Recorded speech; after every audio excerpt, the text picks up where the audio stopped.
Давайте начнем так. Что такое расстановки? Что такое расстановки? И вообще, что такое терапия? Вообще, давайте начнем с этого. Расстановки – метод терапии, то есть терапия помощи людям.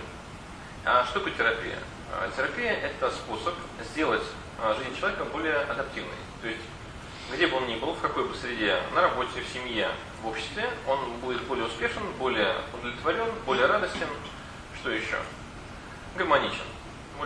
Более здоров физически. Вот если, например, человека беспокоит что-либо, какая-то проблема есть, терапия может позволить ему сделать это вот, общение с другими людьми в обществе с самим собой более успешным. И семейная терапия, она концентрируется на семейных вещах. То есть я, мои родственники, мои супруги, мои дети, мои родители. То есть вот в этой семье. Почему-то, не знаю, до сих пор конфликты в семье являются какими-то основными вещами. И проблемы, связанные с этим, основными вещами в жизни любого человека. Вот. И прорывной вообще технологией в работе с семейными вещами послужил Хеллингер. Берт Хеллингер изобрел систему семейных расстановок. Вот. Сделал он это где-то в годах 70-х. В общем, это очень сравнительно молодое такое направление в терапии. И я сразу же скажу, чем это отличается от других видов терапии. Ну, например, приходит мужчина к нам и говорит: вот у меня с женщинами не складывается, я даже не могу им цветы подарить, я даже не могу заговорить о том, как я их люблю, я даже не могу пригласить их на танец. То есть, как вот ступор, паралич, не могу, ничего не получается. Вот мне уже 40 лет, а я еще ни с кем и никак. И, например, вот очень часто таким людям помогает простая поведенческая терапия. То есть ему безопасно формируется в тренинговой ситуации или в общении с терапевтом безопасное пространство, где он просто пытается подарить цветы, пригласить на танец, я не знаю, там, пообщаться, потрогать друг друга за руки хотя бы там, вот, например. И знаете что, в большинстве случаев, процентов 90, все проблемы решаются простой поведенческой терапией. Ну, это, знаете, вот, можно сравнить, как вот человек, он боялся велосипеда, не умел ездить на велосипеде, а потом бац, ему батя берет его под седло, так, трун-трун-трун-трун-трун-трун-трун. Ну, сначала неуверенно, потом лучше, потом хоп, и все научилось. И потом ездишь, и даже не замечаешь, как ты ездишь. И я могу привести про вас лично кучу таких примеров. Вы ходить не умели? Ну, в младенчестве. Научились? Самостоятельно ложкой кушать. Научились? Плавать, например, если кто не умели же плавать, боялись воды, а потом начали пробовать. Пробовали, хоп, и поплыли. Я, например, когда плавать учился, я заходил так вот, по горло и к берегу, барахтался. Ну, так вот где-то лето я побарахтался, а на следующий день тоже плавал. То есть это все абсолютно вполне реальная вещь. Терапевт в этом смысле роль тренера выполняет. То есть он говорит: так, ну-ка пробуем, еще раз пробуем. Так, он такой натаскивается, да? Не, ну слушай, кто ж так цветы дает? Цветы дает, а целуется вот так, да, а сексом занимается вот так. То есть он просто берет и показывает пример, и, соответственно, этот пример отрабатывается, да? Такой консультант-тренер.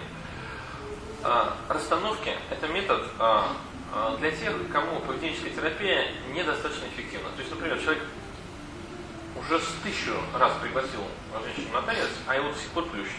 Или он уже 40 раз ей дарил цветы, плющит. Ну, не получается еще, да? Или, например,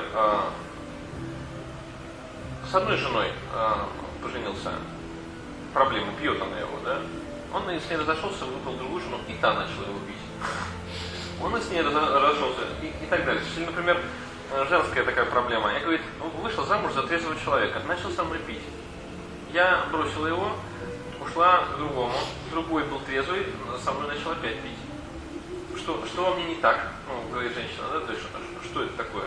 Видимо, со мной что-то, ведь до меня они были трезвенниками, а тут что-то случается, да? Вот. То есть, вот когда есть некие абсолютно загадочные, таинственные вещи, когда на уровне вот таких простых логических связей, здравого смысла объяснить нельзя, вот тут-то очень полезна расстановка. Очень полезна, потому что она позволяет вскрыть очень глубинные вещи и осознать, и понять, и принять то, что происходит в семье, и вообще, почему я такой, почему у меня вот так, и получается. И как только это осознанно принято, происходит чудо. Человек меняется на глубинном уровне, и у него сразу начинает все повторяться, получаться. Значит, допустим, одинокая женщина, которая 11 лет, вот пример просто приведу из нашей практики. 11 лет женщина говорила, что на меня 11 лет ни один мужчина не смотрит вообще, как будто я пустое место. А вот сквозь меня просто вот. Я и так, я и сяк. Что во мне не так? Сделали ей расстановку, сделали ей эту терапию семейной расстановкой. Знаете, она через месяц нам отписалась. С мужчинами наладилось так, что даже страшно. Они начали преследовать. Все. То есть они ее сразу все видят, и все начинают ей предлагать замуж. Причем толпа конкурентов, каждый из них локтями толкается, давай ко мне, и она в шоке уже от другого. Что же такое случилось, кого же выбрать, и вообще тоже страшно, да? А вдруг не того выберу. Вот. Или, например, с деньгами в бизнесе. Значит, были случаи, когда вот купил человек бизнес. Я с женой купил бизнес, небольшой магазинчик по продаже бакалейных магазинов, товаров, продовольствия и так далее. И я покупал магазин с одним оборотом, и с своими наработанными клиентами, и все там было хорошо. Я смотрел отчетность, там все вообще абсолютно шоколадно. И мы купили его, там проблемы были лично у директора, ей понадобились деньги, она от части своего бизнеса избавилась. Мы купили со всеми потрохами этот магазин, а продажи резко упали в половину. Клиенты хамят нам и еще сравнивают с предыдущим директором и говорят: слушайте, а вы не такие, как предыдущий директор. Вот это было лучше, а у вас совсем как-то не так. Не будем к вам ходить, не будем покупать вашу продукцию. Они в шоке просто. Причем мало того, что они в убытках, то есть вместо ожидаемых, налаженного бизнеса, они в убытках, еще и хамят. Да? То есть абсолютно непостижимая вещь. С чего это вдруг? Потому что персонал тот же самый, магазин тот же самый, продукты те же самые, место никуда не переносили, да? Клиенты те же самые. Что случилось? Непонятно. Разрулили мы ситуацию с помощью расстановки. Получилась очень интересная вещь. Клиенты перестали хамить, обороты повысились. И самое интересное, что удовлетворенность людей возросла на порядок. То есть их внутреннее самочувствие изменилось. Да? Они теперь поняли, что не зря это все затеяли, и бизнес начал приносить результат. Но мы ничего не меняли в оргструктуре предприятия, мы ничего не меняли в работе с клиентами, мы ничего не меняли в рекламе магазина. Это занимаются другие люди, да, управленческие консультанты. Мы просто сделали расстановку на взаимоотношения этих новых собственников с прежним собственником, с директором этого магазина. Мы разрулили там все вопросы. Прямо в расстановке здесь, в этом помещении. И все наладилось там. Понятно, да? То есть прежде чем рассказывать вам уже конкретно о ваших каких-то цепляться за эти вещи, я вам расскажу общие законы существования семейных систем, которые разработал Хеллингер, да, чтобы вы понимали карту местности. То есть по какой карте мы вообще будем идти в эти проблемы. То же самое, как чтобы выиграть в шахматы, надо знать правила шахмат. Да? Чтобы создать счастливую семью и знать, что ожидать от терапии, надо знать правила, как некие рамки, да? Законы существования семейной системы. Итак, Берт Хеллингер – это тот, который это все создал. На самом деле он не создал, все это было известно и до него, он просто, знаете, как сделал? Он все это упаковал как-то очень красиво. Это как, знаете, он в отношении семейной терапии сделал примерно то же самое, что Менделеев сделал в отношении химии. До Менделеева были известны многие элементы системы, да? Химических элементов. Много было известно. Но что он сделал? Он посмотрел на это таким крупномасштабным взглядом и сказал: ага, как это все стройно выстраивается в некую закономерность, и можно даже в пустых клеточках находить совершенно новые элементы. Да? То есть то же самое Хеллингер. Он жил в Южной Африке, был директором католической школы, миссионером, то есть священником, который там проповеди читал и работал в школе, директором школы католической. Он там провел энное количество лет. И очень близко наблюдал так называемую, незамутненную цивилизацией жизнь этих аборигенов африканских, зулусов. Да? То есть он смотрел, видел, какие там семьи, какие там отношения, как они выстраивают вот этот обмен, как это все должно быть, чтобы было хорошо. И он, знаете, что когда вернулся с Африки, вышел из монашества, занялся психотерапией, он начал вот эту вот природную как сказать, структуру просто привносить в европейцам, да, то есть в виде неких осмысленных вещей. И, например, в частности, например, он выдвинул законы. И он сказал, что семья, любая, какая она есть, семья, это система. А что значит система? И, соответственно, подчиняется закону системы. Любая система – это человек имеет родителей, а те имеют своих родителей, а те имеют своих родителей и так далее. Увидели, да? Такую систему. И что такое система? Система – это целостность элементов и целостность отношений между ними. То есть вот все вот это целостность. Ну, как вот, это единое, то есть это неразрывное. Это примерно, знаете, как вот, как вам пояснить? Вот машина, автомобиль, это тоже система деталей.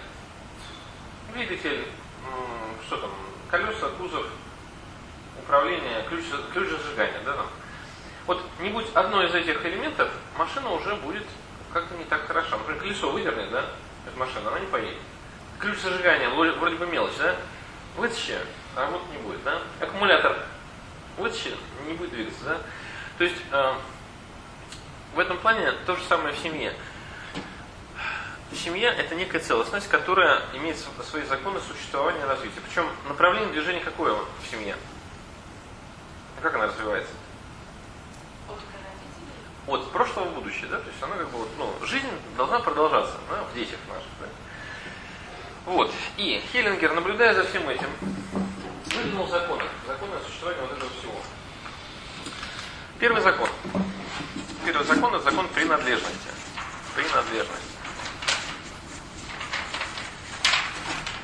Что имеется в виду? Значит, закон принадлежности говорит, что тот человек, который родился в семье, или тот, который внес очень существенный вклад в выживание семьи, в ее жизнь, или тот, который потерял жизнь или пострадал очень сильно от семьи, они являются частью этой семьи. Ну, например, по праву рождения понятно, да, то есть раз мы кровные родственники, то мы своего деда не можем вычеркнуть, он нам дал жизнь, да, сказать, вот. Или если у меня родился сын, то как я его могу вычеркнуть? Он часть моей семьи, да? Вот. С точки зрения, например, вкладчиков в семью, например, в войну деда из-под пули вынесла санитарка, да, на своей спине, вынесла из-под пули и спасла ему жизнь, и он остался жить. И вернулся и стал, собственно говоря, основателем рода, да, продолжением рода. Эта санитарка является частью его семьи, как очень важный вкладчик в семью.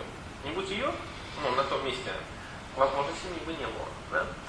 Или, например, тот немец, которого дед застрелил, оставшись живых, то есть вот они стоят друг напротив друга с автоматами, да, и наш дед русский на секунду выстрелил раньше. И тем самым остался в живых, убив немца, да. А этот немец тоже часть нашей семьи. Потому что если бы он на секунду раньше выстрелил, деда бы не было, семьи бы не было. Понятно, да? То есть вот эти вот взаимоотношения, они очень важны. И закон принадлежности говорит следующее, что все, кто внес важный вклад в семью, плюс кровные родственники, это все является частью семьи, причем забывать об этом нельзя. То есть это важнейшая вещь, чтобы каждый был на своем месте и, соответственно, все это крутилось. Но, казалось бы, это закон какой-то аксиомный, очень простой, да, то есть, казалось бы, а как мы можем, что, может быть, по-другому, что ли?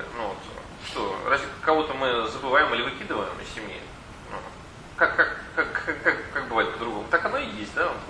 Это абсолютно нормально. Смотрите, абсолютно верно. Существует куча вещей, куча моментов в жизни, когда мы кого-то забываем, когда мы кого-то лишаем места, исключаем из жизни. Вот это исключение является очень серьезной патологией системы. Исключение кого-либо. Я просто приведу примеры этих исключений. Например, Аборты. Аборты. С точки зрения вот, привычного нашего общественного сознания, аборты это не дети. Ну, это не живые существа, это так, зародыши, сгустки там, плоти, да, которые просто воскребают из матери и все. На самом деле, с точки зрения семейной системы, с точки зрения вот этой целостности, аборты это абсолютно полноправные члены семьи. То есть их можно спокойненько, их надо знать, сколько их, буквально даже желательно дать им имена, желательно даже подумать и понять, какого они пола, да? То есть мальчик это или девочка, и дать им место в семейной системе. Если этого не происходит, какие последствия для семьи? Ну, допустим, вот возьмем, что было 5 абортов и одна родившаяся девочка. Вот в этой семье, да, вот так. Последствия очень интересные. Это, опять же, вот эти выводы Хеллингер сделал, наблюдая за людьми, да, то есть он смотрел, огромную практику имел, огромное количество людей перед ним прошли, и он это заметил из практики. Если у женщины больше двух абортов, она не в силах нести этот груз без потери для собственного здоровья и без ущерба для отношений.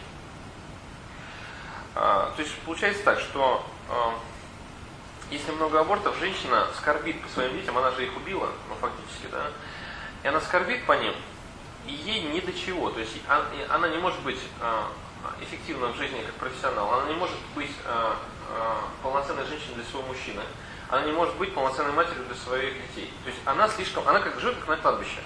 Вот, это ее такое состояние. Причем внешне может это быть совершенно незаметно на уровне действия. Например, она вся хлопотушка в отношении детей, она вся полностью ухаживает за своим мужем, она там на работе тоже много суетится, тратит свои силы, но реально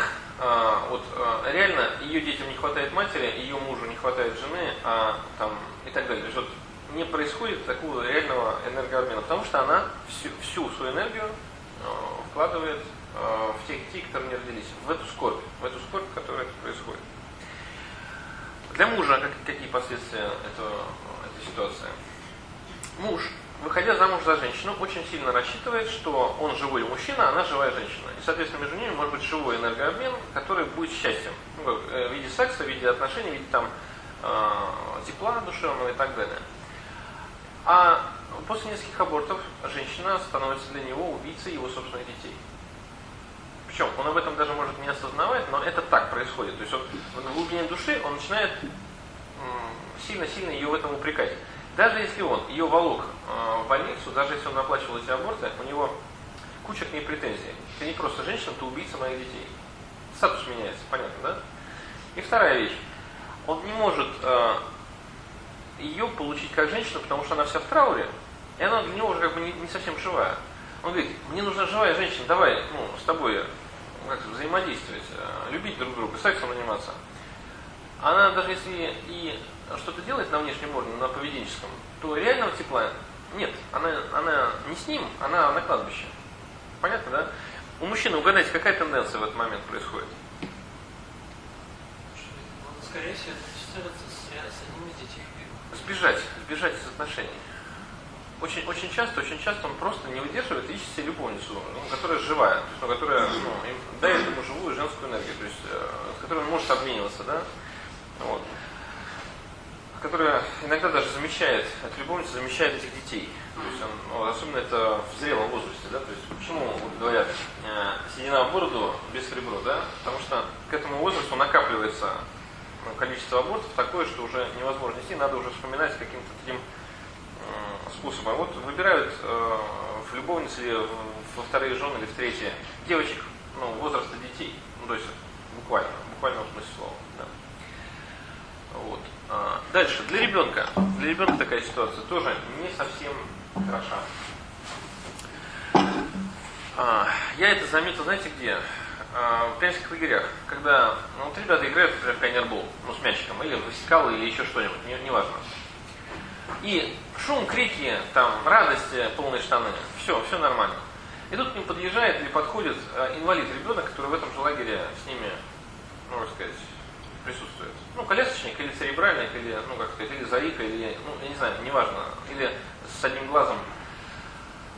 Моментально дети в его присутствии начинают так вот шуметь тише, ну, как вот, радоваться меньше, ну, как вот так вот, ну, как-то, ну, он же не может с нами бегать, как мы, вот, как-то вот давайте так чуть потише. Я вот наблюдал это и думал, ничего себе, как дети на каком-то внутреннем уровне это чувствуют, да? Вот. А что чувствует в себе ребенок, который родился после 2 убитых детей? То есть он, если бы они родились и выросли, его бы не родили. Ну, возможно. Ну, если бы у мамы было 2 детей, то 3-го, скорее всего, не родили, потому что он единственный, да?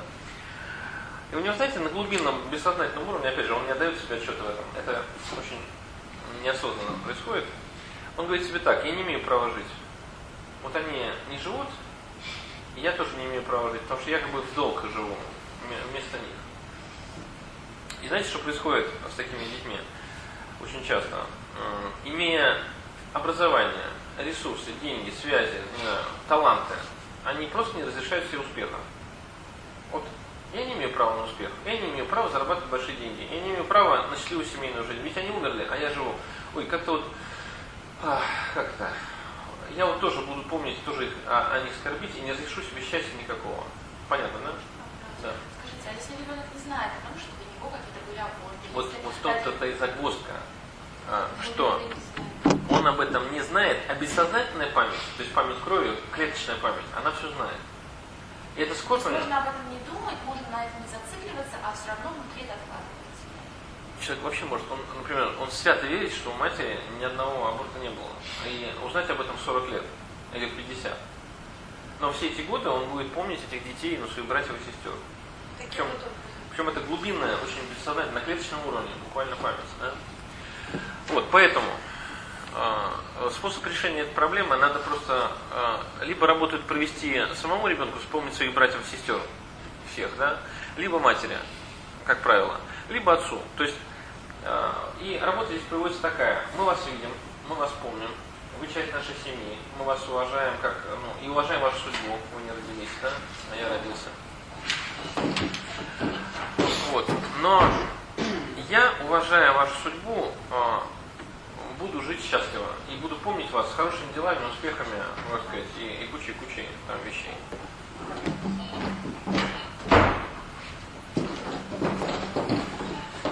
Вот, то есть дать место и память этим людям.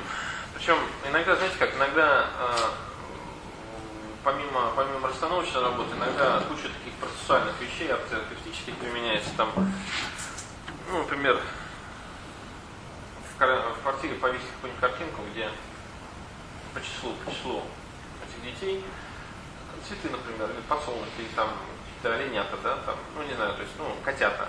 И каждый раз, проходя мимо этого картинки, просто привет, братья, там, ну, как вот, то есть, или дети. То есть иногда и дополняется еще символически такой работой. Иногда абортированного ребенка надо взять в себя и показывать ему мир. Например, встаешь утром и говоришь ему: слушай, вот так у нас встают по утрам, вот, а вот так у нас завтракают, а вот так вот у нас на работу ходит, а вот так у нас метро вот работает. Вот. То есть как бы ему рассказывать, вот он не живет, а мы как будто он внутри нас, мы ему показываем это все, как экскурсию проводим по нашему миру. И очень часто этого достаточно, буквально некоторое время так повелось, и душа этого ребенка, она абсолютно четко насыщается как бы этим миром, ну, и абсолютно спокойно уходит, ну, не беспокоя нас и не заставляя нас ее вспоминать так плотно. Вот. Ну, на самом деле, самое главное, это матери и отцу взять ответственность за то, что они это сделали. То есть разделить ответственность и погоревать, потому что, вот знаете, это как замечено в проблемах, знаете, вот когда потеря близких людей внезапно, то есть жили, муж с женой, вдруг муж погибает в автокатастрофе. И замечено было то, что если жена отгорюет в течение недели или месяца или полугода очень сильно, но это горе переживет, дальше она может спокойно это закончить и пойти опять жить, ну, нормально. То есть как вот найти себе нового мужа, например, или там начать просто жить в свое удовольствие. А вот люди, которые плачут, но плачут не интенсивно, а как бы по чуть-чуть, они, знаете, вот застревают в этом состоянии и на все годы, как бы, ну, на всю оставшуюся жизнь. То есть траур не заканчивается, да, то есть траур как-то длится. Вот здесь вот надо просто отгоревать это, оставить им то место, которое ему принадлежит, и пойти в свою жизнь счастливую, радостную, эффективную. Вот. Для этого применяется целый ряд в расстановке процедур и расстановочных, и процессуальных. Второе исключение, которое бывает очень часто, во время развода. Ну, допустим, вот у нас семья, мать, отец и сын. И мать разводится с отцом. Он пьет, например, или там дебоширит, и она с ним разводится. Что происходит в этом случае? Хорошо, если мать не будет капать сыну на мозги, что твой отец подонок, да, а просто скажет, как сказать, дорогой сын, мы с отцом приняли это решение, но ты можешь рассчитывать на него как на отца, он твой отец, и ты можешь общаться и с ним, и со мной. Это вот хороший вариант, да? Но чаще всего происходит что? Разрыв происходит тяжелый, обид много, и женщины и мужчины начинают капать на мозги детей в плане того, что один из супругов плохой. Тем самым происходит отсечение энергии, например, отца, в данном случае вот, на рисунке, да, его отсекают, его исключают из жизни ребенка. Запрещают с ним общаться, запрещают контактировать, запрещают иметь светлую память об отце в любом виде, да. Он подонок, он алкоголик, козел, тунеядец и захребетник, да, там, допустим. И самое интересное, что происходит в этот момент вообще с семьей? Как вы думаете, что происходит с ребенком в такой ситуации? Он начинает вспоминать отца. Папа начинает заместить, да, папа?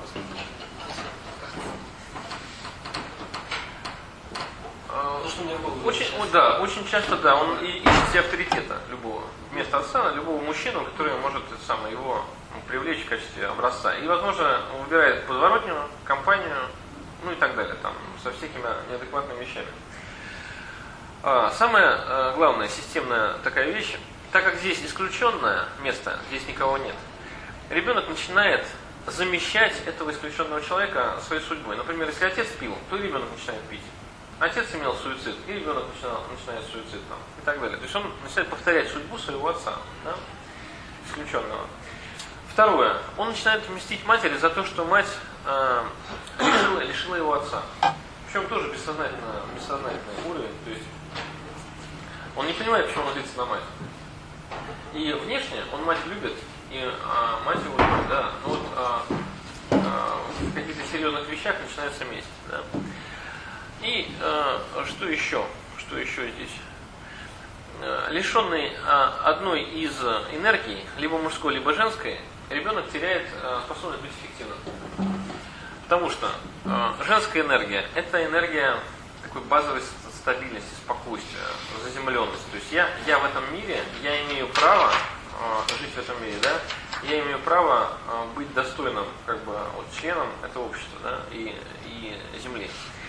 А мужская энергия – это энергия деятеля, это энергия созидания, творчества, работы, продвижения, карьеры, бизнеса и так далее. Да? И получается, что лишили энергии матери, человек будет постоянно не доверять миру, побаиваться всех, защищаться, как в скорлупе, прятаться постоянно. Да? Лишили энергии отца, он будет говорить: ой, слушай, а мне не надо достигать результатов, я так прокопчу, буду коптить по жизни, но не гореть. Так полсилы. То есть, и ради успеха детей важно, чтобы образ отца и образ матери был позитивный. В этом плане опыт социальных служб в Швеции очень показателен. В Швеции опекунам, которые принимают приемных детей себе в семью, их обязывают в обязательном порядке, под жестким контролем, раз в неделю, допустим, по субботам, открывать альбом с настоящими родителями детей. Например, отец в тюрьме за многочисленные какие-то преступления, мать, например, как наркоманка, где-то тоже в спецучреждении. Но приемные родители или опекуны, они должны рассказывать детям позитивный образ и сказать: вот смотри, вот твой папа на фотографии, ты знаешь, сейчас он на самом деле далеко, и он лечится, допустим, да, но он так классно ловил рыбу, или так классно что-то делал, или еще что-то вообще был молодец, и тебя очень любил, и вы обязательно встретитесь, и у вас будет все хорошо. Да? А вот эта мама, она тоже сейчас находится не здесь, ну, она болеет, но она такие оладушки пекла, там, или так классно тебя любила, и такие песенки тебе пела там. Вот. Короче, и одно это делает жизнь приемных детей более комфортной и более гармоничной. Вот. А одно это создание образа. Понятно, да? Также и здесь. Вот какие бы ни были перипетии этих отношений, дети страдать не должны. Они должны иметь право на обоих родителей. И в этом плане в расстановке очень часто мы говорим, если ты вырастешь и будешь похожим на отца, я это тебе разрешаю. Ты имеешь на него право. Ты такой же, он для тебя такой же родитель, как и я. Вот. Следующий способ исключения этой темы – это предыдущие партнеры. Предыдущие партнеры родителей. Ну, допустим. Вот девочка, она родилась в семье, папа с мамой. Но папа женился в 30 лет, а мама в 27. Как вы думаете, были у них отношения, влюбленности там, вот, если они поженились в таком возрасте? Наверняка, да? И, например, у мамы в студенчестве был ухажер, с которым у них была любовь сумасшедшая, а у папы была романтическая влюбленность в школе, в 7 классе, в детском саду даже. Даже были случаи, когда мы выходили на буквально чуть ли не начальную школу, то есть вот связи, да? И знаете, что происходит? Если влюбленности были неправильно закончены, ну как вот, например, оскорбили друг друга, разбежались, да, или не было разговора, где бы это все было закончено. Ну, слушай, я тебя понимаю, твои чувства, я уважаю твои чувства, но я не выбираю быть твоим мужем или женой, я выбираю других, да?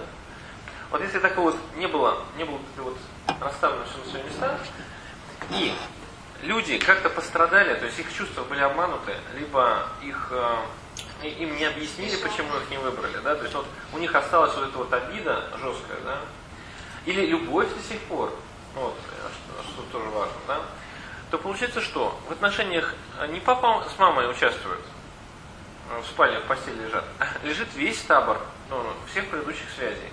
То есть с мамой лежит десяток мужчин, и с папой десяток женщин. То есть это вполне абсолютно вот как вот.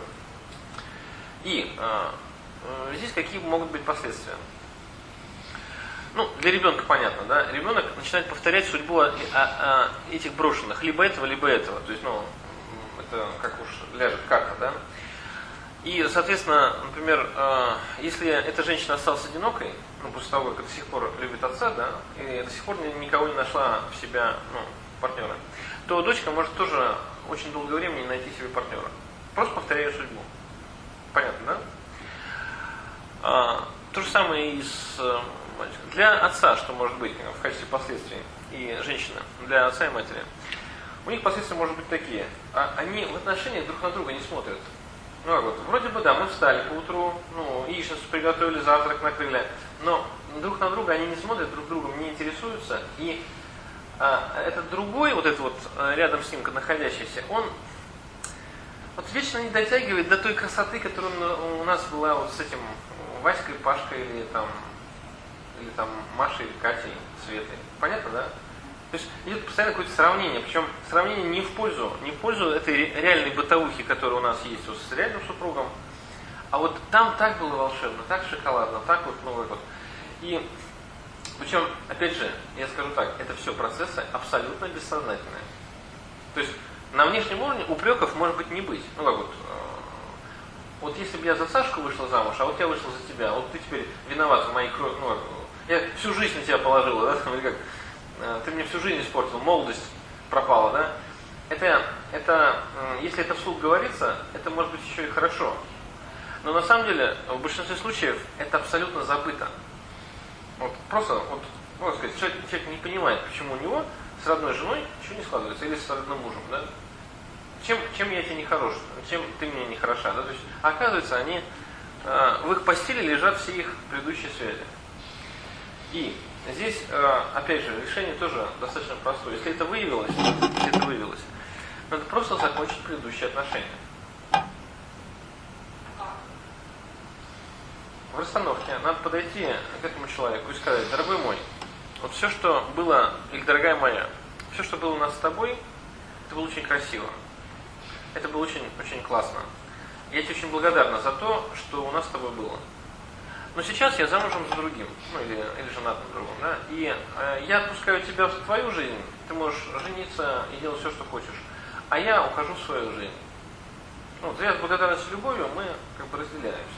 А если нельзя выявить этого конкретного человека, может быть, кто-то есть? А в расстановке там, знаете как, там можно делать либо абстрактные фигуры мужчины, да, ну, не выясняя конкретно, кто это, да, либо ставить весь веер, да, весь веер.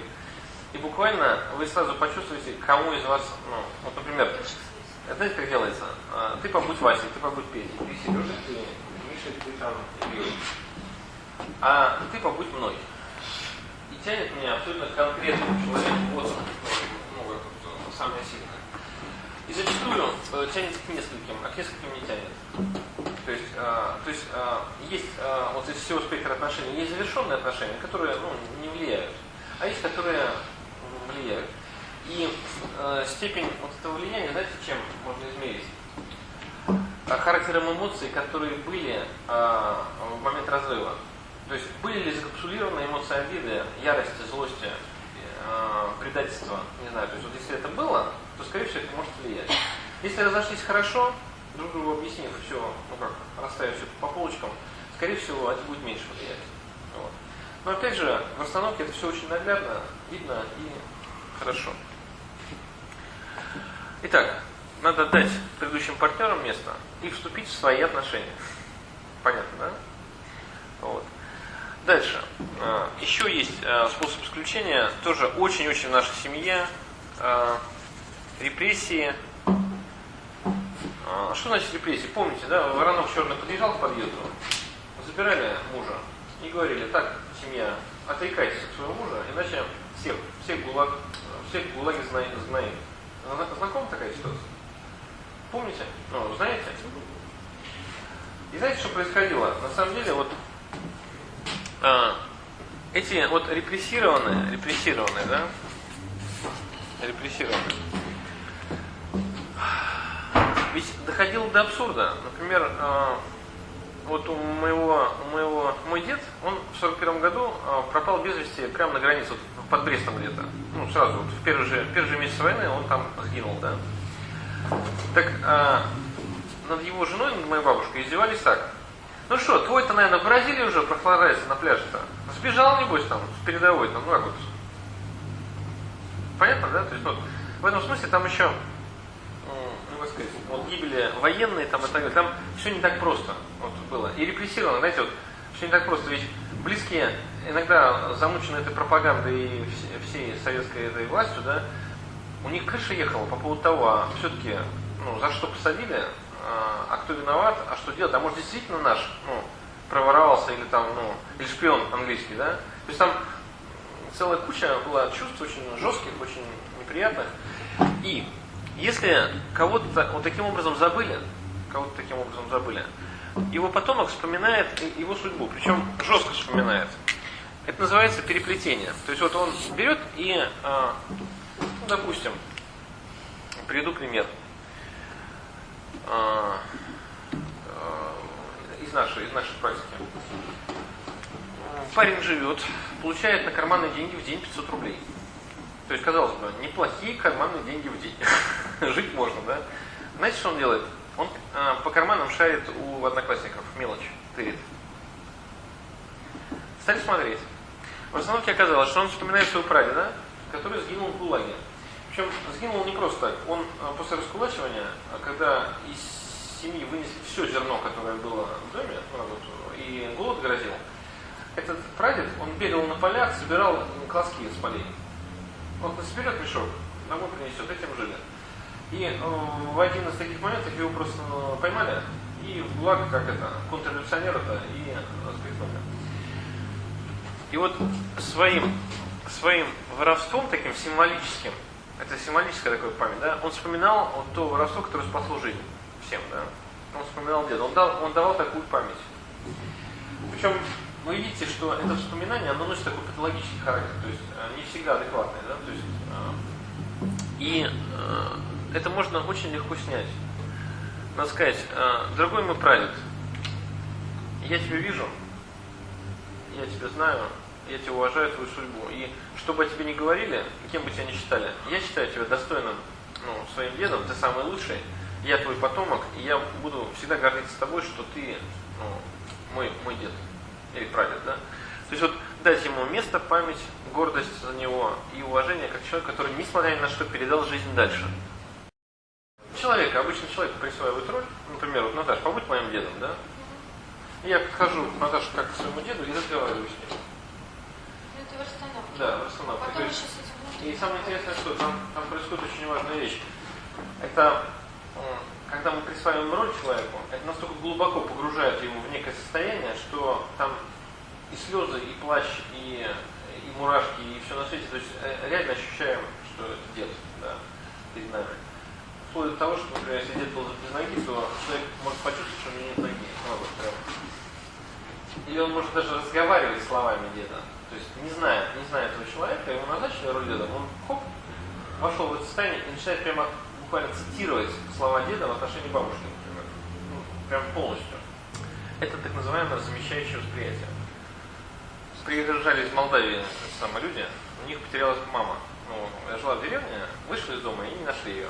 Пропала. 2 года искали, нигде не могли найти. Приехали к нам в Москву, и мы дали, тоже вот так поработали в замещающем восприятии, дали ей координаты, что мама уже мертва, она находится в 10 километрах от поселка к северо-западу под водой. Причем вода стоячая, буквально в 2 метрах от берега. На неглубокой глубине. Вернулась женщина в Молдавию, подняла на уши милицию, нашли тело. То есть это был такой подвиг 2 года назад у нас. То есть, в принципе, эти феномены, замещающие восприятие информационного поля, они, можно много чего делать с этим. Но в расстановке мы наделяем абсолютно человека, который не знает ни деда, ни прадеда, ни мужа, ни жену. Мы наделяем, просто говорим, побудь, пожалуйста, в этой расстановке дедом, или побудь, пожалуйста, моей женой, да? Как только человек согласился побыть в этой роли, вот я сидел Юрой, да, меня попросили быть дедом. Я сказал, да, хорошо, побуду. Встаю в рабочую зону, тут же происходит интересная вещь. Я вроде бы имею мои ощущения, что я Юра, у меня руки, ноги, и здесь тепло, не холодно, да? И вдруг меня начинает платить озноб. Допустим. До трясуна. А выясняется, что дед замерз в степи во время мороза, допустим. То есть, условно говоря, вот знаете, вот сразу же в этой расстановке мы видим образ и на уровне ощущения заместителей, на уровне взаимодействия между ними, то, что произошло, что является причиной того, что там в далеком прошлом произошло, о чем мы даже не знаем. В этом плане расстановка как диагностический инструмент просто колоссальная сила. Диагностика может провести, очень глубинную. Что еще у нас такого в качестве исключения бывает? Достаточно, наверное, да? То есть решение всех этих вопросов, оно такое. То есть решение всех исключений, да? Это память и место дать людям. И уважение их судьбе.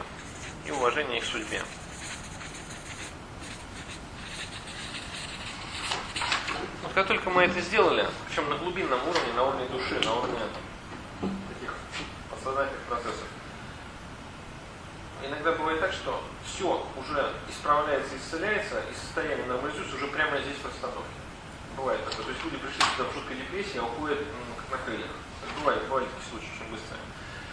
Иногда это разворачивается медленно, до полугода, когда вот то, что в расстановке мы увидели, то, что это сделано, оно так постепенно разворачивается и улучшает в семье, реально через некоторое время. Итак, второй закон, который вывел Хиллингер. Второй закон такой. Называется законом иерархии или порядка. Иерархия или порядок.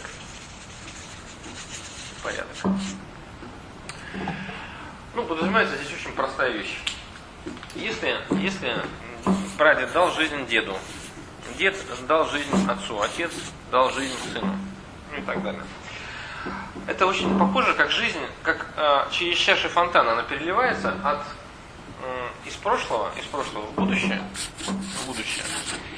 То есть вода падает вниз, но она не может течь наверх. Понятно, да? То есть естественный закон движения жизни – это будущее. И, соответственно, иерархия подразумевает следующее, что тот, кто пришел в систему раньше, и тот, который дал нам жизнь, тот главнее, важнее. Да. И, соответственно, предок в этом плане всегда будет важнее потомка, потому что он дал жизнь. Да. И долг этот вернуть невозможно. То есть, как я верну своему отцу жизнь? Никак. Я только могу вернуть своим детям. Этот долг передать детям, а жизнь будет продолжаться. И тогда все будет в шоколаде. Да? Хорошо. Так вот, какие здесь существуют нарушения вот в этом вопросе? Первое нарушение. Высокомерие по отношению к предкам. То есть кто-то из потомков вперед занимает позицию высокомерную и говорит, о чем мне вас уважать, любить и вообще ценить, если вы не Ротшильды с Рокфеллерами, а как-то гаятки из колхоза Свердловины. Да? То есть такой знаете, снобизм, презрение к своему роду, оно жесточайшим образом наказывается. То есть энергию к такому человеку просто не течет. Он себя лишает полностью энергии своего рода. Вот. И это блудный сын, общий библейский такой сюжет, да, это об этом. То есть человек, который просто отказался, отрекся от рода, он страшно потом страдает, и все равно исцеление такое, что надо вернуться к своим корням, к своим истокам. Причем об этом и Пауло Коэльо пишет в «Алхимике», и Садко, былина, да, о том, что он искал счастье за 3 земель, а на самом деле оно в родном краю, да, это тоже об этом, да. Вот. Второе. То есть решение может быть таким в этом случае. Дорогие предки, я вас уважаю, вы те, что надо. Я часть вашей семьи, я горжусь вами. То есть если это на глубинном уровне человек проговорит и сделает, то все как раз становится на свои места. Второй случай, когда нарушается иерархия. Помните фильм «Ребро Адама» с Чуриковой? Там у нее мать больная лежала в кровати и в рынду бам, вызывала Чурикову, Чурикова там бегом, там что-то там с ней делала, там ухаживала за ней. Вот там происходит что? Ребенок становится для своей матери матерью. То есть это называется процесс удочерения родителей. То есть я, как ребенок своих родителей, вместо того, чтобы жить свою жизнь и дарить жизнь своим детям, я всю свою энергию разворачиваю в прошлое. То есть фактически я думаю не о своих детях, которым надо дорожать, а я полностью всю себя вывожу в эту позицию и забочусь о маме. То есть вспять поворачиваю реку, да? В течение жизни. И в этом плане все бы хорошо. И это, грубо говоря, обществом-то не осуждается никак. Пожалуйста, бери и заботься о своей матери, сколько влезет. Да? То есть это правильно, это нужно и так далее. Но иногда это зашкаливает и приводит к необратимым последствиям. Приведу пример, абсолютно конкретный реальный случай. Женщине было 20 лет, ее жениху было 25, он выпускник военного училища, и говорит, меня распределяют в группу военных войск Советских войск Германии, поехали со мной, я тебя люблю, поженимся и будем там жить. Я буду там охранять родину, а ты будешь со мной. Она ему говорит, ты знаешь, не могу, у меня мама болеет очень сильно, я ее похороню и за тобой приеду. Такая была, говорит, хорошо, я тебя подожду. Мне предписали, не надо ехать. Что дальше? А дальше проходит следующее. Прошло 30 лет. Значит, девушке уже 50. Ее матери 75. А мужчина не дождался. То есть он нашел себе жену в Германии. Да?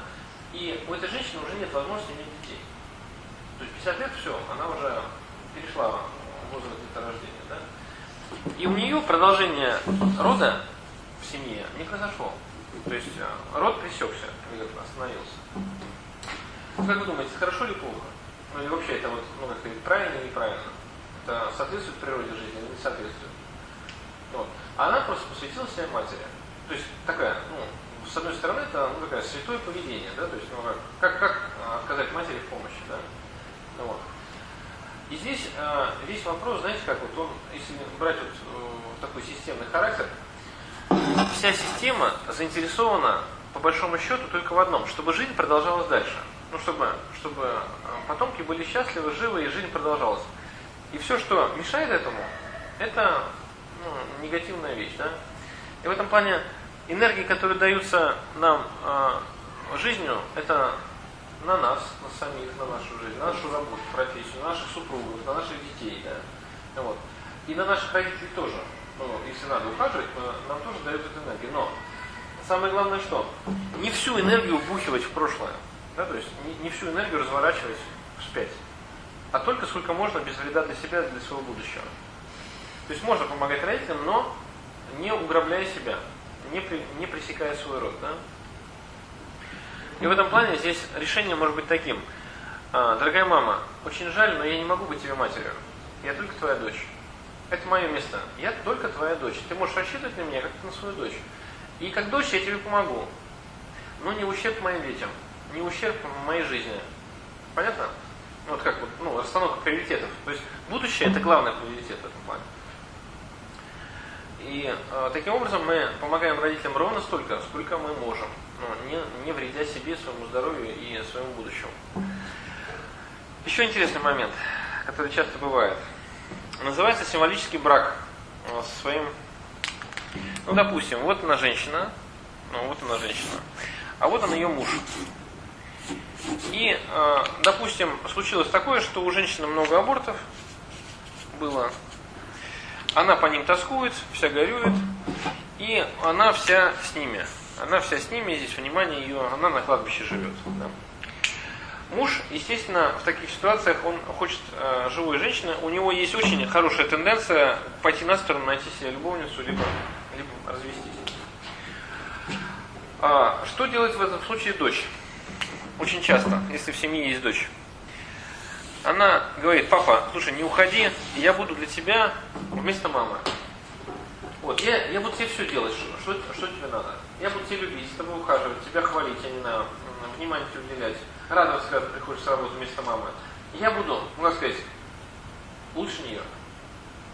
В этом плане складывается очень интересное отношение. Папа в дочери души не чает.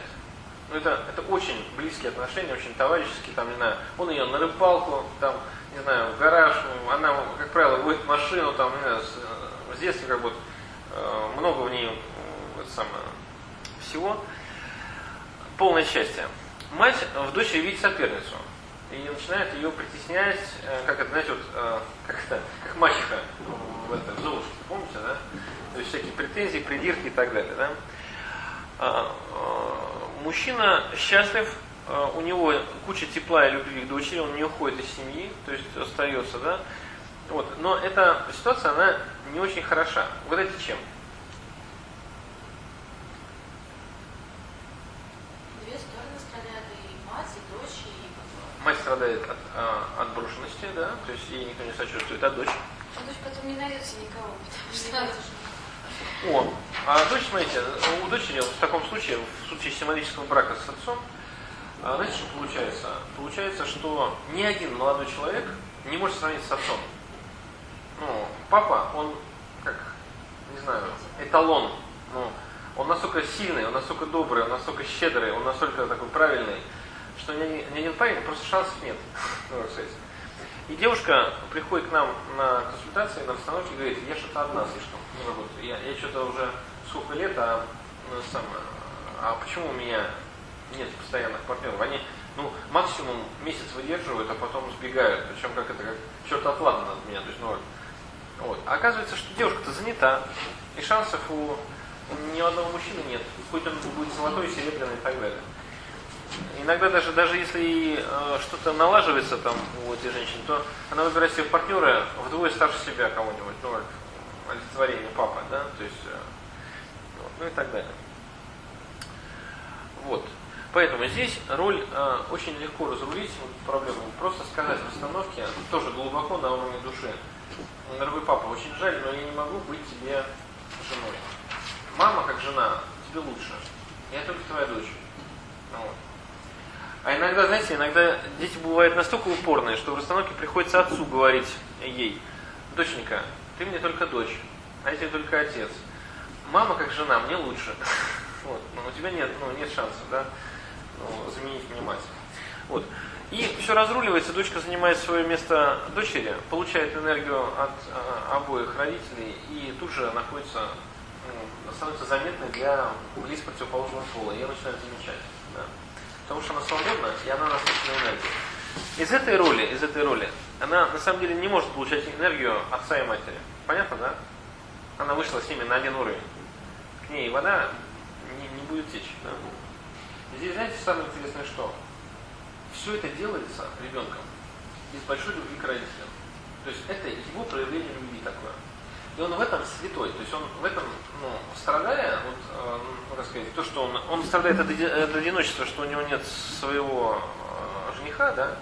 Но на самом деле ее преданность родителям, она настолько сильна, что, как сказать, и вот это вот развернуться в свою жизнь к своим мужьям и женам от родителей, это, знаете, это такое символическое преступление. Это, как же так, я же вот с ними всю жизнь, а как же я от них? То есть вот этот вот шаг, он на самом деле очень трудный, и в расстановках это самое сложное, что приходится делать. Потому что, как же так, я предатель своим родителям. Вот, то есть иногда такое, это, у людей такой тяжелый выбор приходится делать. Да. Но все это все равно решение является правильное место. То есть я тебе только дочь. Это правильно, но это факт. Я тебе только дочь, я не могу быть тебе матерью, не могу быть тебе мужем, не могу быть тебе братом старшим, да? Я только твоя дочь. И вот решением является правильное место. Причем это место должно быть обозначено на уровне души. То есть я всей душой должен принять, что я вот именно дочь, а не жена. Вот. И расстановка, она чем хороша? Очень наглядно, очень трезвит, когда все понимаешь. Ну и третий закон, он на самом деле как проблема всплывает реже всего в расстановках, но его указать тоже необходимо. Это закон баланса. Закон баланса. Подразумевается, что если есть равные люди, равные друг другу люди, например, муж с женой, то их обмен энергетический, денежный, временной, других ресурсов друг с другом, он должен быть примерно адекватный, примерно равный. То есть я тебе заботу, любовь, деньги, и ты мне заботу, любовь, деньги, то конвертация любая. Но главное, чтобы они чувствовали, что этот обмен адекватный. То есть, например, муж зарабатывает деньги, допустим, а жена полностью несет на себе хозяйство, дом, детей и так далее. Да? Или они оба работают, но зато и оба занимаются хозяйством, например. То есть, или один любит, и другой должен любить как-то. Потому что вот. И если вдруг произошло следующее, что один, получилось, что он много дает, да, а другой не может дать столько же. Он может дать только гораздо меньше. Да? Как вы думаете, к чему это приводит в отношениях? Абсолютно верно. Вина. Причем вина колоссальнейшая. Потому что, например, условно говоря, если, например, в таких вещах, как муж помог жене получить высшее образование, или жена помогла мужу получить высшее образование, или продвинула его по карьерной лестнице, или еще что-то, или пока сидела с детьми и полностью обеспечила его быт, он стал очень высокопоставленным человеком. Да? Иногда чувство вины настолько колоссально, что вот я добился, а вот она сидела дома, да? Что у человека под давлением этого чувства вины есть очень мощная тенденция уйти, свалить. Да? А что происходит с другим человеком, как вы думаете? Истощается он. Истощается. То есть он дает много, а обратно меньше. И день за днем, год за годом происходит что? Истощение. И под давлением этого истощения тоже либо сваливается в болезнь, либо уход, либо еще куда-то. Да? Вот.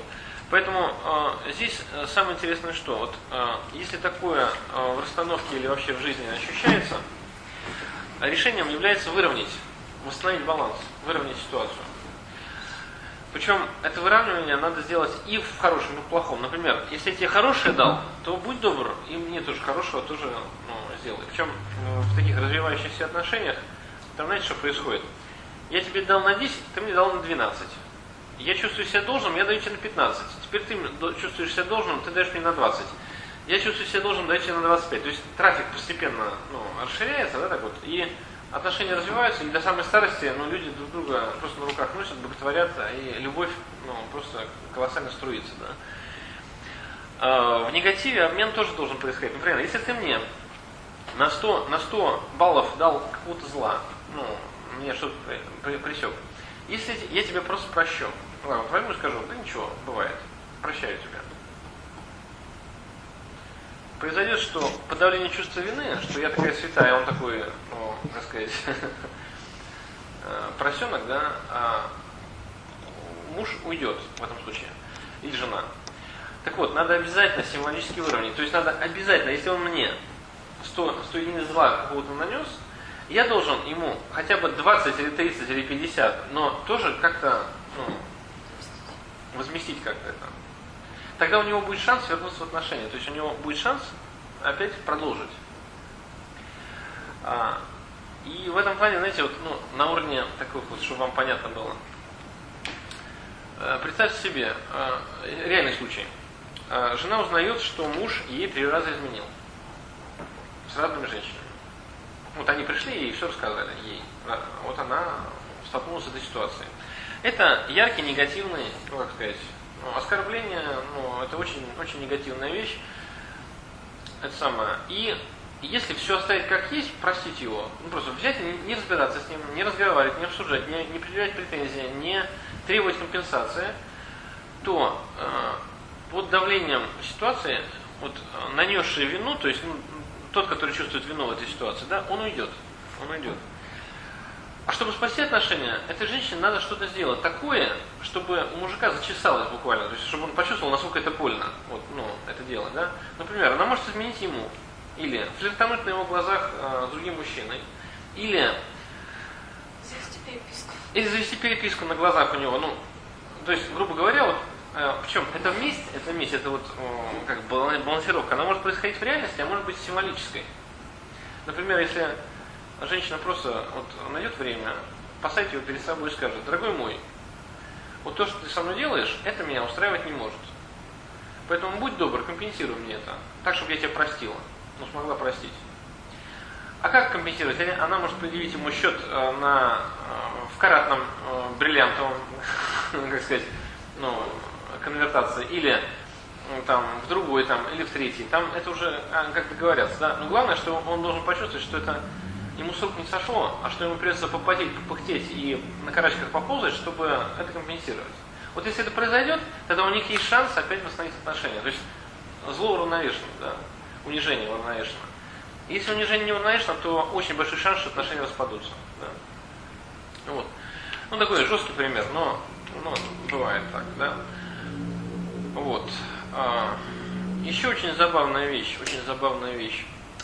Допустим, сошлись. Вообще, самая сложная тема в семейных отношениях – это когда сходятся мужчина и женщина, которые имеют детей от предыдущих браков. У мужа есть ребенок от предыдущего брака, и у жены есть дети. И там, знаете, там очень тонкие договоренности должны быть, чтобы это все продолжало существовать, потому что должно быть ощущение баланса. Что, как сказать, что всем хорошо, и мне тоже, что я не истощаюсь. Да. В этом плане, смотрите, это первая часть остановки, диагностическая. То есть мы ищем, с чем связан симптом человека, его одиночество, его болезнь, его безденежье, его неуспехи в судьбе и так далее. Давайте приведу пример. Очень наглядная была ситуация. Девушка пришла к нам год назад, сегодня диагноз. Очередная операция, УЗИ показывает кисту размером с яйцо. То есть все резать пора, да? Поставили его здесь.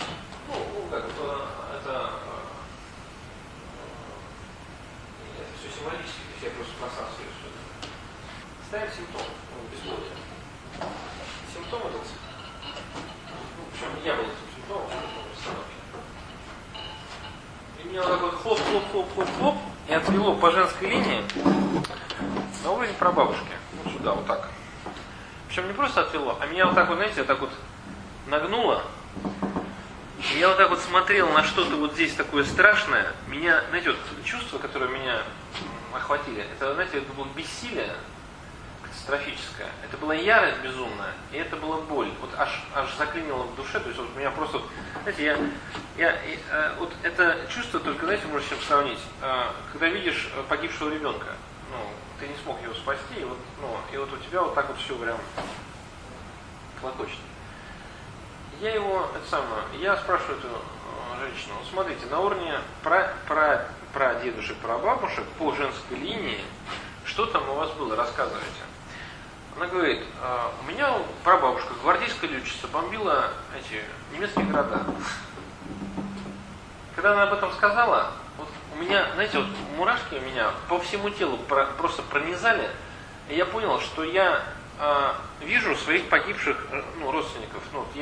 Как тот человек, который видит тут руины и горюет над пепелищем и погибшими своими родственниками. И смотрите, что получилось. Ситуация какова?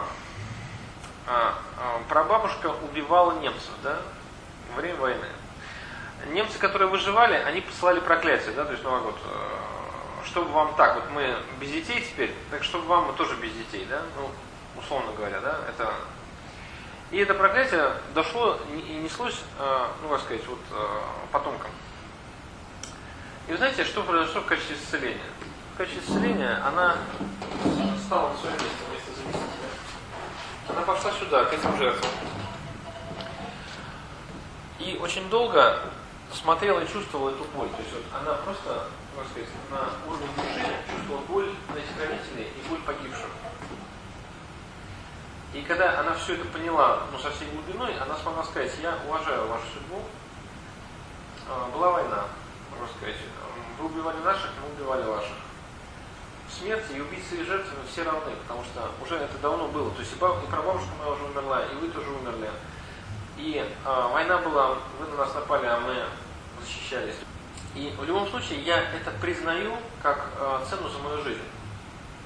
Потому что если бы прабабушка погибла, я бы, возможно, не родилась. Но она выжила в этой войне, убивая вас, и дала мне жизнь. Поэтому она для меня святая в любом случае, что бы они ни говорили. Вашу жертву я принимаю, я соглашаюсь с ней, я уважаю вашу судьбу, я уважаю вашу боль. Она это говорила, знаете, когда здесь стоишь в роли заместителя, здесь просто накрывает вот этим ощущением этой боли, это говорится на уровне души очень искренне, очень глубоко. Вы знаете, самое потрясающее следующее, что я сказала, можно я буду вспоминать вас по-другому, не своим бесплодием, а просто памятью. Я просто дам вам память и место в сердце.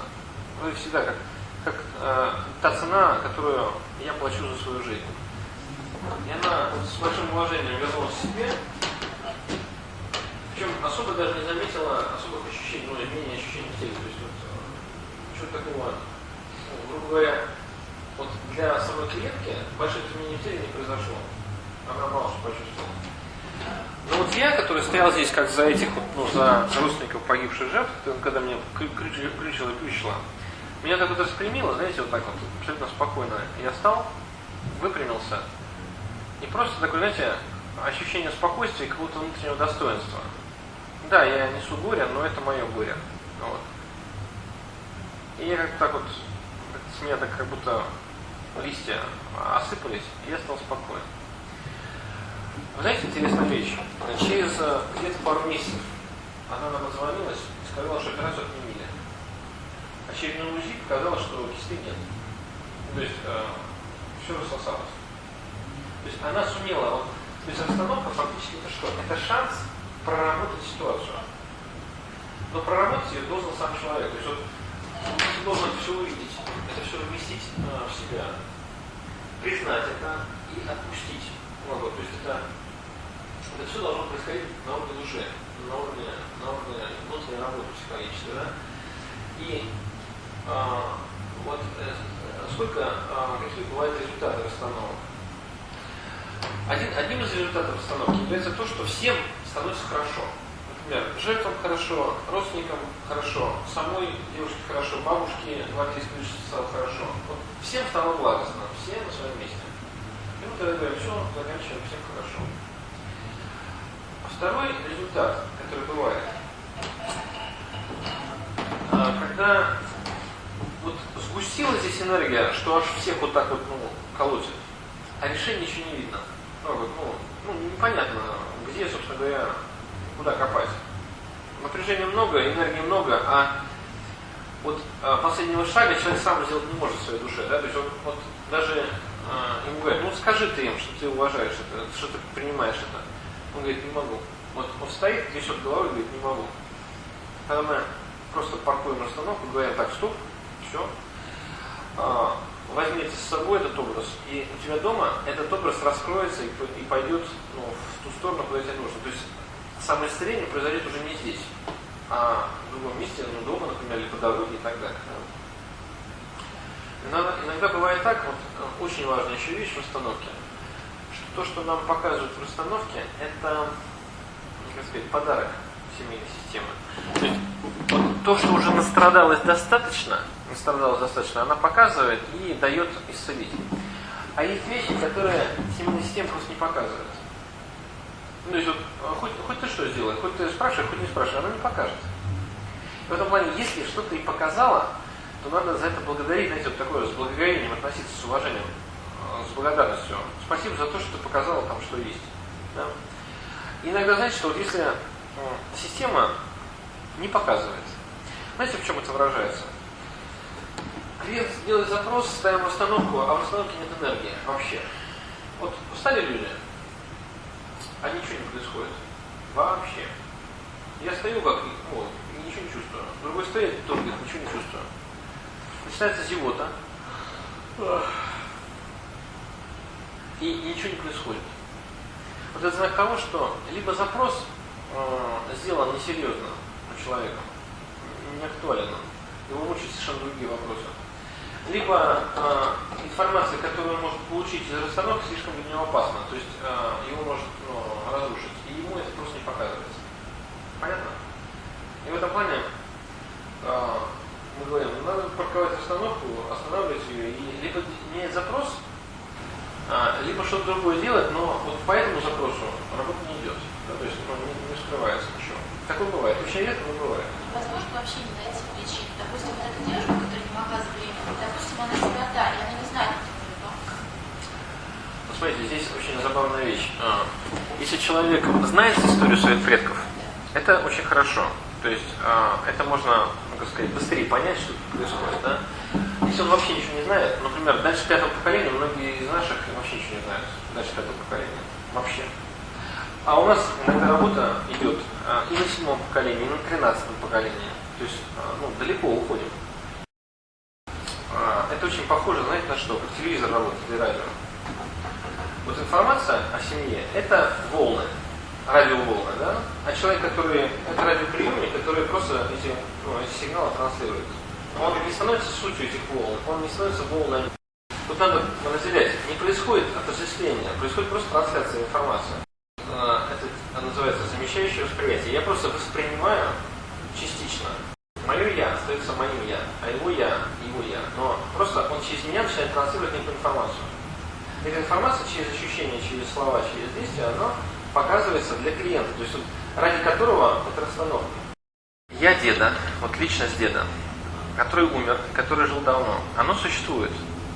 Где-то, да, как информационный сгусток. Вся информация, она есть, да. Но где это место, никто не знает, да. Но, так скажем, обозначает это бессознательное. То есть все хранится в бессознательном. В коллективном бессознательном, да, если хотите, да. И в расстановке просто заместитель это тот человек, который как передатчик из бессознательного, он в это явное, в осознаваемое, он передает эту информацию, все. Якорь какую роль выполняет? Я когда говорю, вот смотри, вот эта бумажка это ты, а вот эта бумажка твой отец, а эта бумажка твоя мать. Да? Это означает, что клиент его мысленно ставит из себя, в полный рост, как образ, да? Здесь образ отца, здесь образ матери. Все это происходит внутри клиента. И в этом плане ведущий что делает? Он просто организует это. Достаточно информации клиенту. Всю работу внутреннюю делает клиент сам. Расстановщик просто организует эту работу. Он организатор. И более того, если этого человека не будет клиента, клиента не будет, самого присутствия, да, то расстановка ничего не покажет. вот все то, что разворачивается здесь в качестве картинки, в качестве образа, да, это только из клиента и для него же. Без него это ничего не получится. Если брать, например, знаете, вот, например, хотя бы 10 поколений вглубь, там у нас были и убийцы, и жертвы, и аборты, и предательство, и все. В каждой семье. Единственное, что вот, с точки зрения такой сложности, что ли, да, если ребенок один в семье, один, папа с мамой, то он может быть подгружен многими переплетениями. То есть вот я, видите, это восьмерочку показал, одну, да, а ведь множество там всяких сложностей, а он только один потомок. И очень часто на него нагружается слишком много всего на свете. То есть там недавно делал остановку на деньги на женщине. Значит, я начал расстановку так. Вот ты стоишь, а вот та сумма денег, которую ты хочешь получать, если против себя, да? Ты можешь к ней подойти? Да ты там на нее не смотри вообще. Ну, заместитель на деньги не смотрит. А смотрит сначала на абортированных детей. Поставили абортированных детей, полчаса проработали на уровне души, вспомнили, дали им место, уважили, назвали их именами, все проделали эту работу. Ставим тест, ставим деньги. Идешь ли идем? Нет, не идем. Не относишься с мамой. Ага, с мамой что-то. С мамой проговорили по поводу того, что деньги там та-та-та-та-та-та-та, все разрулили, применяли энергию мамы. Опять ставим. К деньгам идешь? Не иду. А слова переходят куда-то вот сюда, к репрессированному предку. С предком проработали, все, его вернули, память дали, все опять слеза, все опять мощнейшая работа. Опять ставим ребенка. Смотришь, нет, не смотрю. То есть несколько хвостов мы сделали за 2 часа, индивидуально я проводил один на один с человеком на якорях. Мы проделали 4 хвоста, разруливали, 4. Да? И только после 4-го хвоста он увидел деньги и пошел к деньгам, то есть он смог подойти к деньгам. Понятно, да? То есть подгруженность иногда бывает массовая. Опять же, этот темп работы зависит от готовности души. Ну, вот, сколько человек готов работать. Иногда он так устает после одного хвоста, переплетения, что он говорит, все, сегодня достаточно. Больше не могу. Но это такой очень важный нюанс. Смотрите, ребенок не может делать работу за свою мать, за своего родителя. Мать для своего ребенка может делать. То есть, например, если ребенок болеет или у него какие-то проблемы, то мать может спокойно поработать с этой проблемой. Но с одним условием. Если я покажу. Ну, допустим, у ребенка какая-то проблема. Вот ребенок наш, да? И вот проблема у него. Мать из этой роли говорит, так, я хочу поисследовать. Что там у него? Если проблема связана с ней, с ее родом, мать может вполне снять с ребенка и разобраться с этим сама. Ну, в чем полностью исцелит ребенка. И она имеет на это право. Если проблема идет из рода отца, то мать ничего не может делать.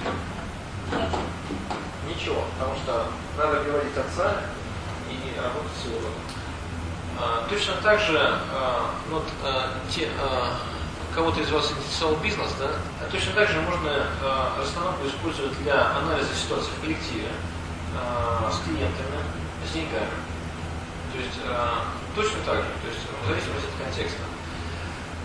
В организации немножко структура другая, взаиморасположение, карта местности другая, но суть та же самая. Да? В организации обязательным элементом должна быть цель, организация, директор, исполнители, технология, там, продукт, клиенты. То есть вот их ставите и смотрите, кто чего не хватает.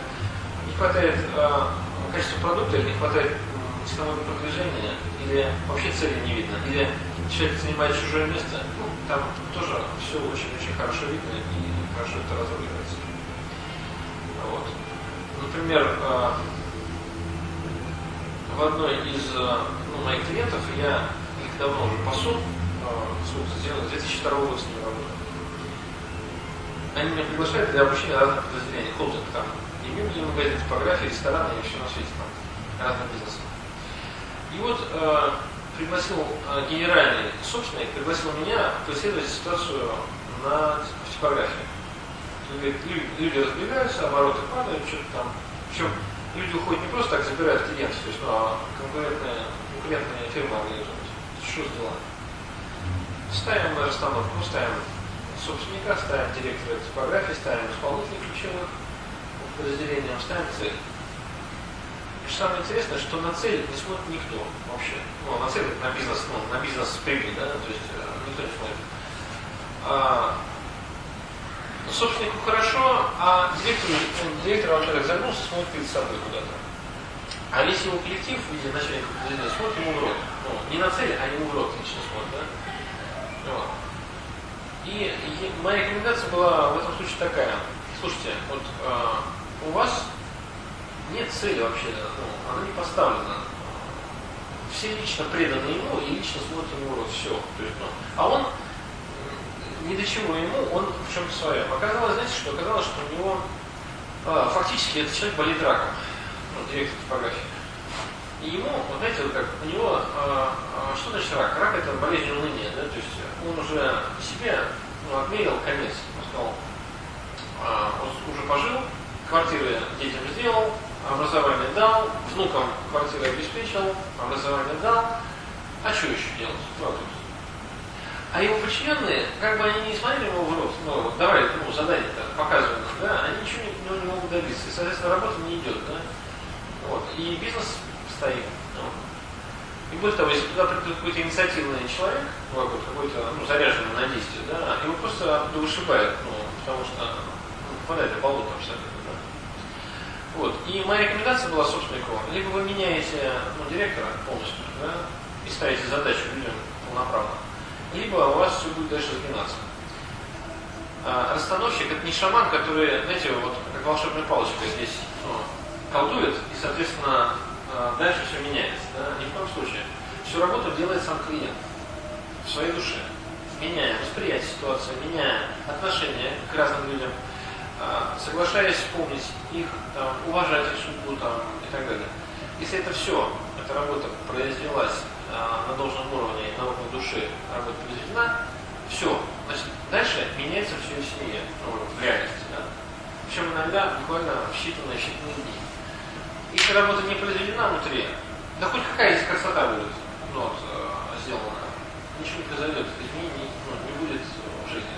Поэтому, например, одна из ключевых интервенций ведущего в установке – это добиться от клиента внятного и логичного запроса.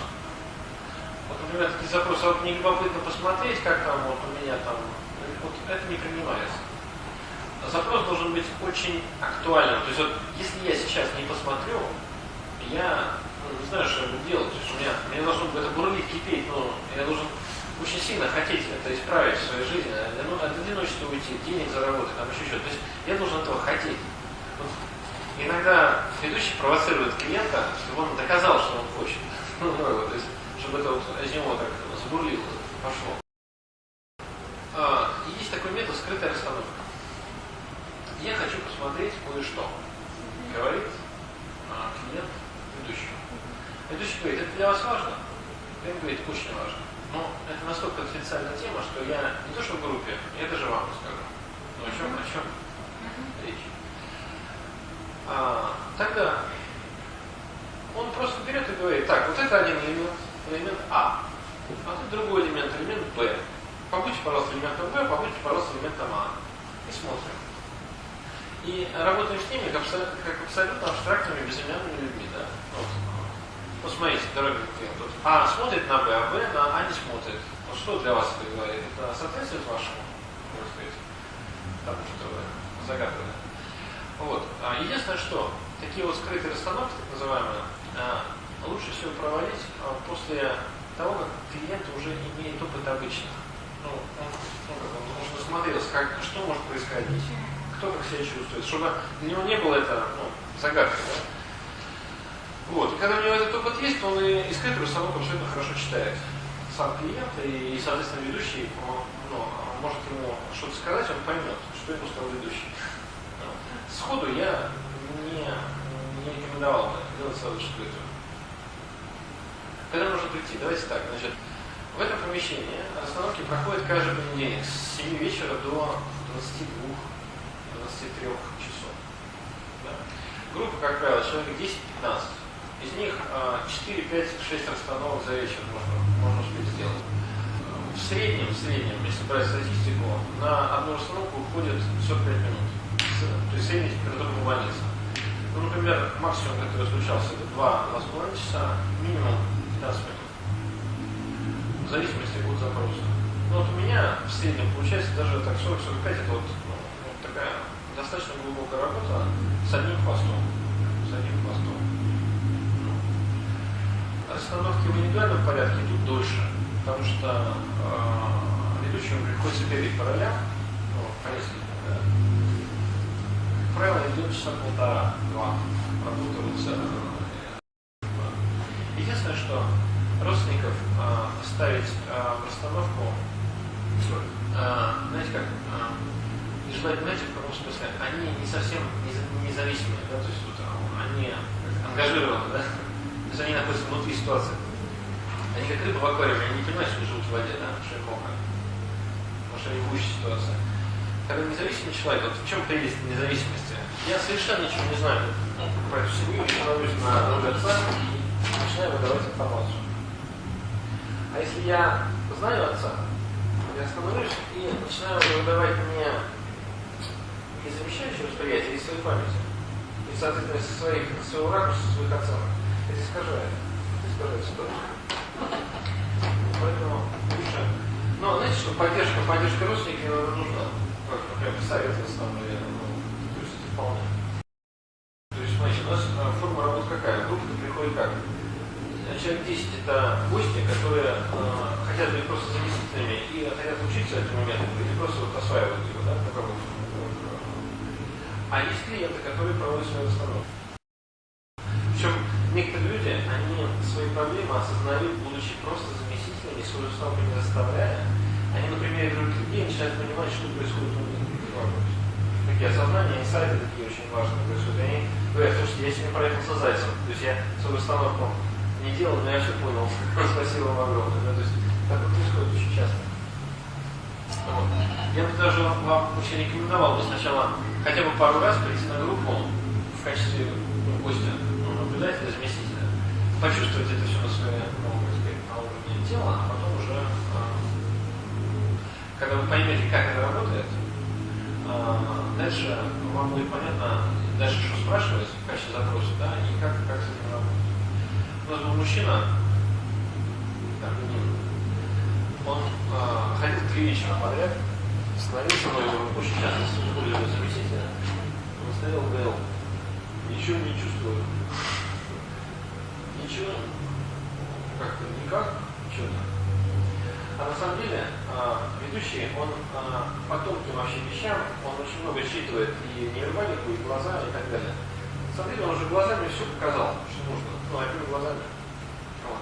И он прекрасно заместитель, но просто у него нет таких вот больших движений на уровне всего тела, да, а глазами он уже все показывает. Так вот, на 4-й раз его прошибло до уровня тела. Он говорит так, удивительно, говорит, ноги шагают, прям вот идут, прям вот к тебе, его включило, окончательно, да. А замещающее восприятие очень забавно было в Обнинске случае. Девушка присутствовала, художник и психолог, тоненькая, какая-то самая красивочка, интеллигентная, прям вот вся такая, вот, не знаю, прям пальчики прям резиновые. Ее поставили на роль деда. Она вот так вот дошла, она встала на роль деда, без этих шаблонов, просто встала на роль деда. Ее так вот скрючило, знаете, вот абсолютно такую гоблинскую позу такую, да. У нее пошел такой жест, такой вот резкий. Она как вот осматривается и говорит, вы не поверите, у меня одна мысль в голове, водки бы. Водки бы, и все бабы куры. Куры. Причем мы спрашиваем клиентку, а она говорит, это любимое слово моего деда. Вот так своего, короче, знаете, дословное воспроизведение, кончайших даже слов, да. Вот. Поэтому, чем хороша расстановка, она наглядна очень. Она очень наглядна. И там, знаете, вот, если уж что мы угадали, то есть, ну, если попали в настоящую причину, это будет ясно всем. Ну, всех накроет волна мурашек, ощущение, что вот оно, да? То есть, без всяких вообще вопросов.